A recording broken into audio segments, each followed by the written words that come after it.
Why is US government sanctioning $858 billion on never-ending wars?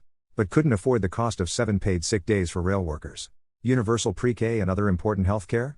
After decades of meddling in global politics, the US has kind of gotten itself on a fix. If they back down now, things like the invasion of Ukraine will happen more. On top of that, China is ramping up its military budget, and if we don't match that progression, we could find ourselves outgunned. On the flip side, the Pentagon has never passed a financial audit of its spending, so we could probably get the same effect for less money. But the Pentagon just sucks up the money, and apparently it doesn't have to explain what it's doing with it. Because the value of the dollar is backed partially by the might of the US Army.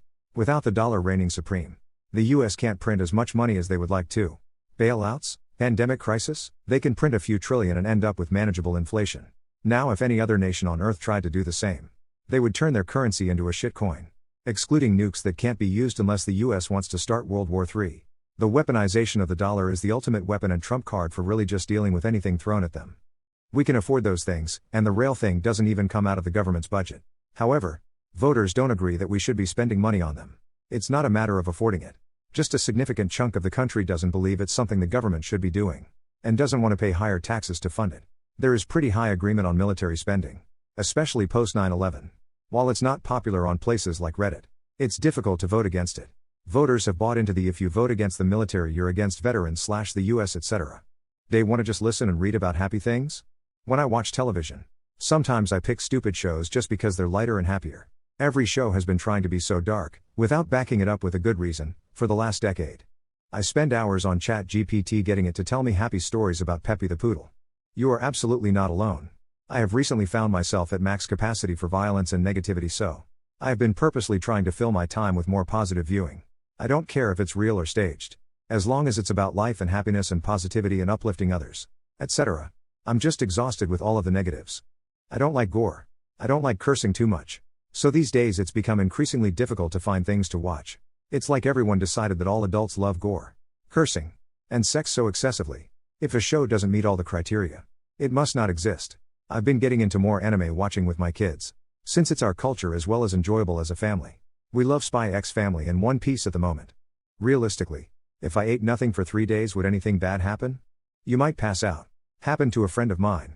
You'll live if you have no medical conditions, but probably be low on energy, extremely tired, experience dizziness and possibly faint depending on the amount of physical exertion you're putting yourself through. As long as you stay hydrated, you will be fine. As long as you don't have certain medical conditions, you will be okay as long as you stay hydrated. Once your body uses up all its available sugars, you will go into ketosis and your body will start burning fat. 3. Nothing major. As long as you're not diabetic or very skinny, the average human body has plenty of spare fat to burn. So you'd be good for a while. You'd be hungry, of course, but you wouldn't die until, like 3 weeks? But, after a while of no nutrient intake, your brain literally shrinks, so don't go overboard. If you are healthy, no diabetes or hypoglycemia, cardiac issues, or any other reason, stay hydrated with electrolytes and you will get hunger pain, but that's about it. Tighten your belt, it makes them go away. I have survived 2 weeks with less than 300 calories a day. It happens when we run out of MREs in the middle of a mission, and Tabasco flavored tree grub is not that bad. Edit, very important when you start to eat again. Do it slowly or you will get horrible cramps. Start with a couple of scoops of rice. Chicken broth with rice also a good start. For most people, they would just get cranky. If you have an underlying medical condition, diabetes, a weakened heart, a weakened immune system, undiagnosed infection, cancer, epilepsy, etc., this could trigger a life-threatening episode. Keep that in mind. How many of you had a girl interested in you, then she immediately lose all interest in you once she learns that you like her too? Maybe you wait too long to tell her you're interested in her. That's pretty typical high school behavior. Girls who want guys they don't like to like them. People like attention, and they like to be admired.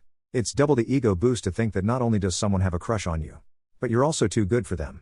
I find that this is less common after the teenage years. But some people still get stuck in this game into adulthood. It's possible you mistook friendship for interest. It's also possible that she enjoyed the company of someone she was attracted to but didn't want to actually have a relationship. Or maybe she was sussing you out and decided you weren't right. There's lots of different possibilities. Never. I'm the one that does that. I have this weird thing where I question your judgment if you like me back.